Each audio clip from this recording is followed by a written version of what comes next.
Hello, good afternoon. Today's topic is cooperative sector in India. चार sector हैं India में: private sector, public sector, cooperative sector and joint sector. तो आज पढ़ेंगे cooperative sector in India. Cooperative sector क्या होता है, इसकी इम्पोर्टेंस क्या है? Providing a dominant role in providing credit to urban and rural based trade and industries. ये क्या होता है? जो रूरल, जो गांव के एरिया में जो इंडस्ट्रीज होती हैं उनको डेवलप करने के लिए कोऑपरेटिव सेक्टर है, जिसमें जो है थोड़ा सा गवर्नमेंट का और थोड़ा सा वहाँ के लोगों का रोल होता है। तो वो कोऑपरेटिव सेक्टर, जैसे कोऑपरेटिव सोसाइटीज़ बना ली और उनके अकॉर्डिंग जो है बिजनेस की जाती है, ये होता है। It fulfils the needs of small borrowers, owners of small scale industries until retail traders, professionals and salaried class. Failure के इसके रीजन है unemployment, such unemployment adopting aids to the existing unemployment problems and in turns result in social evils in society. Unemployment इससे बढ़ता है। Loss in depositors and money, जो depositors जो होते हैं, जो कि बिजनेस करते हैं उनका, क्योंकि उनका जो मनी है वो दोबारा नहीं मिल पाता है, ये इसका एक बहुत बड़ा रीज़न है फेलियर का। It results in loss of investors money as well as loss of trust in such institutions, adversely affecting the economic growth.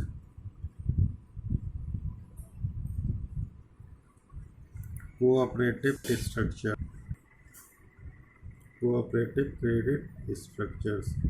In short term and medium term, cooperative sectors has three tiers, that the state cooperative banks होती हैं, the banks, और primary agriculture credit society level पर अपना work करती है।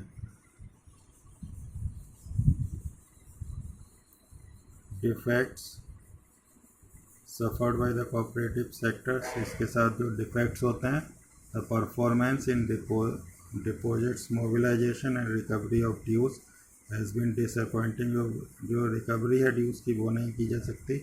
High level of overdues as a percentage of total loan outstanding has been increasing. Low business turnover, increased establishment cost, neglect of the base level institutions.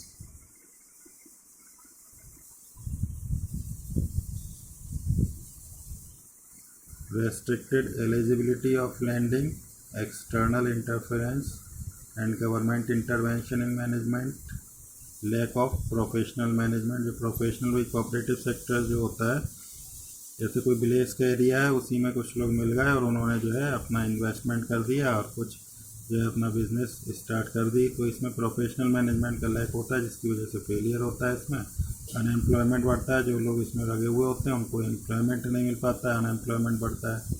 Non holding of regular elections and politicians, erosion of democratic procedures, ये इसके जो है main regions हैं।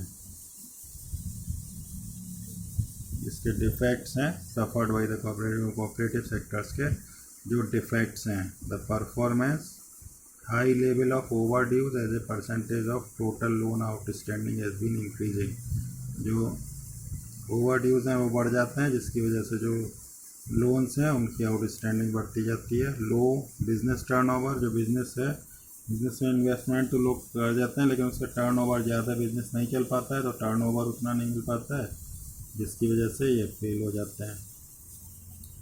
Increase establishment cost, जो cost है establish करने की business को, वो जो है इंक्रीज़ हो गई है आजकल। ये इसके मेन रीजन्स हैं। ये कोऑपरेटिव सेक्टर हो गया। जॉइंट सेक्टर जो होता है, जिसमें गवर्नमेंट का और प्राइवेट दोनों का लगा होता है। पब्लिक सेक्टर, जो कि सिर्फ गवर्नमेंट का इन्वेस्टमेंट होता है। प्राइवेट सेक्टर में प्राइवेट इंडस्ट्रियलिस्ट का होता है। और जॉइंट सेक्टर, जिसमें कि प्राइवेट इंडस्ट्रियलिस्ट और गवर्नमेंट दोनों का इन्वेस्टमेंट होता है। तो जॉइंट सेक्टर नेक्स्ट लेक्चर में पढ़ेंगे। अभी ये आपका हो गया कोऑपरेटिव सेक्टर। ठीक है। Thank you.